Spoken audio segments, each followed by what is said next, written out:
देखिए, जमगारामगढ़ में जिस तरह का प्रकरण हुआ और विक्रम मीणा जो फॉरेस्ट में बकरी चलाने जाता है, उसके बाद जो फॉरेस्ट के कर्मचारी मारपीट करते हैं, फिर वो आत्महत्या कर लेता है कि बड़ा ही ऐसा मुद्दा था जिसको लेकर लगातार इस प्रकरण को कल से ही लगातार यहाँ पर लोग बैठे हुए थे। हमारे साथ एडवोकेट मान सिंह मीणा, उनसे बातचीत करेंगे।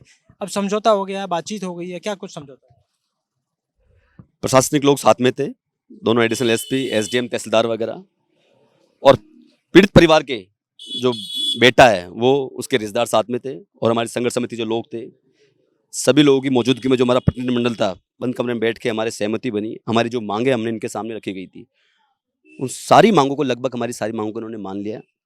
और बाहर जब हमारी मांगों को मान लिया तो हमने परिवार से पूछा, क्या आप इन मांगों पर सहमत हो? तो परिवार ने उन मांगों पर अपनी सहमति जता दी, बिना किसी दबाव के। हमने पूछा उनसे ढंग से कि भाई सहमत हो तब तो हम इस धरने को खत्म करें। उन्होंने अपनी सहमति जता दी। जताने के बाद बाहर आने के बाद हमने वो सारी मांगे जनता के समक्ष, प्रशासन की तरफ से जो लोग आए थे अधिकारी, उन्होंने उनके समक्ष रख दी, और सारी मांगों को सरकार ने मान लिया। और सारी मांगों को मानने के बाद तय किया, सबसे बड़ी बात यह है कि जो मुकदमा हमारे खिलाफ कल लाठीचार्ज हुआ था, पुलिस कह रही थी कि हमारे पर इन्होंने फतराव किया है, इन्होंने थाने का घेराव करने की कोशिश करी, जो झूठी चीजें कर रही थी, उन पर सहमति बनी है कि हमने क्लियर शब्दों में कहा है। मैंने व्यक्तिगत तौर पे बाहर आके स्पष्ट कहा अधिकारी से, मैंने कहा आप लोग 2 साल के बाद मुकदमे निकाल के लाते हो कि मुकदमा दर्ज हो गया। फिर गांव के लोग हमारे फोन आते हैं, आप हमें ये आश्वस्त करो। तो उन्होंने हमें वादा किया, आश्वस्त किया है कि हम किसी भी प्रकार का मुकदमा इन गाँव वालों के खिलाफ दर्ज नहीं करेंगे, ये उन्होंने हमें गारंटी दी है। दूसरी बात, जो हमने मुकदमा दर्ज कराया है डीएफओ के खिलाफ और वन विभाग के जो कर्मचारियों के खिलाफ, उन वन विभाग कर्मचारियों को सस्पेंड तो कर ही दिया, 302 में मुकदमा दर्ज हो गया। 15 दिन के अंदर अंदर SC ST का जो मुकदमा लगा है और 306 302 जो भी मानते हैं, उस मुकदमे के अंदर चालान पेश कर दिया जाएगा।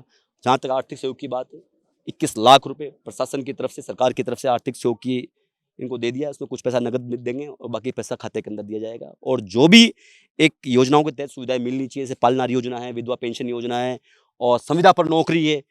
आज गरीब परिवार का लड़का था, रहा नहीं, 2 छोटे छोटे बच्चे हैं, तो संविदा पे नौकरी दूर दे रहे थे। हमने कहा भाई आप संविदा पे नौकरी देना चाहते हो तो गांव के अंदर, गांव के बगल में दो। तो उन्होंने हमें कमिटमेंट किया है, गांव के आसपास जो भी जगह खाली होगी वहां पे संविदा पे नौकरी देंगे। तो इन सारी मांगों पे सहमत होने के बाद बाहर आकर के धरने की घोषणा कर दी। और मैं तो आपके चैनल से यही कहना चाहूंगा, स्पष्ट कहना चाहूंगा कि फॉरेस्ट डिपार्टमेंट कान खोल के इस बात को सुन ले, अपने दिमाग में, दिल में ढंग से बिठा ले, क्योंकि इस धरती पर मैंने सैकड़ों लड़ाइयां लड़ी और बहुत लट खाए हैं, सैकड़ों लड़ाइयां लड़ी और बहुत लट खाए हैं। इसलिए इस गांव के बच्चे बच्चे से मेरा आत्मा का लगाव है, दुख होता है, दर्द होता है। मेरे पास बहुत फोन आते हैं डेली के, लेकिन मेरे लिए डेली जयपुर से यहां पे आना संभव नहीं है। तो मैं चैनल के माध्यम से चेतावनी भरे लहजे में कहना चाहता हूं डीएफओ से, फॉरेस्ट डिपार्टमेंट से, कि हमारे जानवरों को और हमारी बहन बेटे को और हमारे आदमियों को भविष्य में परेशान किया तो डीएफओ साहब आपके कार्यालय में घुस करके पंखे के लटका देंगे। फिर ना कानून होगा और ना पुलिस बीच में आएगी। आज तो कानून है, हम कानून को मानते हैं, लेकिन हमारे धैर्य की परीक्षा मत लो। ये जंगल हमारा, जमीन हमारी है, जानवर कहां जाएगा चरने के लिए? जानवर चरने के लिए कहां जाएगा? जहां उसको चरने को मिलेगा वहीं जाएगा आपके जंगल। ये पहली घटना नहीं, और भी घटनाएं ऐसी होती हैं। मैं कह रहा हूं ना, डेली के मेरे पास 10 फोन आते हैं। एक कलचपुरी का मुकेश है, एक अभी ये बाबा मिला एक डोका 70 साल का, उसको वन विभाग ने पीटा। दादा है के सरकार के आड़ में दादागिरी करेंगे? दादागिरी नाक में नकेल डाल के उतारना हमें, मुझे मान सिंह मीणा को बहुत अच्छी तरीके से आता है जी। और जिन्हें दो, गरीबों को परेशान मत करो। ये मेरे को भाषण नहीं है, सारे युवा जानते हैं, और जो मुझे ढंग से जानते हैं उनको पता है कि मैं भाषण नहीं देता, जो कहता हूं वो करता हूं। ये मेरी चेतावनी है कि गरीब लोगों को, गरीब जनता को सताना बंद कर दो। और कार्रवाई करना चाहते हो तो आप कार्रवाई लाइव रिकॉर्डिंग करो ना। मान लो कोई जंगल के अंदर जानवर चला गया, आपका जो नियम बनता है पेनल्टी वगैरह का, आप उसकी रिकॉर्डिंग करो पूरी की। रिकॉर्डिंग क्यों नहीं करते? क्योंकि गुंडागर्दी करते हैं, गैर कानूनी काम करते हैं, वसूली करते हैं। तो रिकॉर्डिंग सामने आ जाएगी तो पैसा कैसे खाएंगे?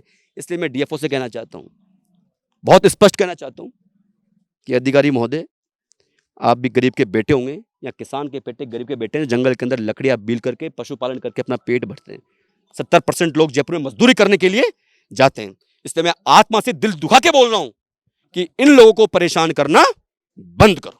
आपकी बात हुई होगी परिवार से, जब वो उसको पीटा गया, घर वापस आया वो विक्रम मीणा, तो उससे क्या बातचीत परिवार से हुई थी? क्या ऐसी दुखी परिवार, पीड़ित परिवार, जिनका जवान बच्चा चला गया हो, मार मार के बेहोश कर दिया हो, क्या बात करेगा, क्या स्थिति में रहेगा।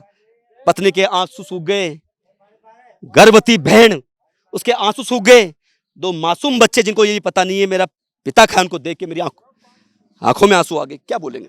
ऐसी घटनाएं बहुत हुई हैं। पिछली बार पिपलौदी की घटना को जोड़ लें और समरावता की जब तक प्रदेश की जनता और युवा, जब तक प्रदेश की जनता और युवा अपने दिमाग को दिल को खोल करके फैसला लेना नहीं सीखोगे, ऐसी घटनाएं होती रहेगी। मैं तो कहना चाहता हूं, मैंने पहले भी कहा था, आज फिर कह रहा हूं, भगवान ने दिमाग दिया है, घर वालों ने पढ़ाया लिखा है, संस्कार दिए हैं।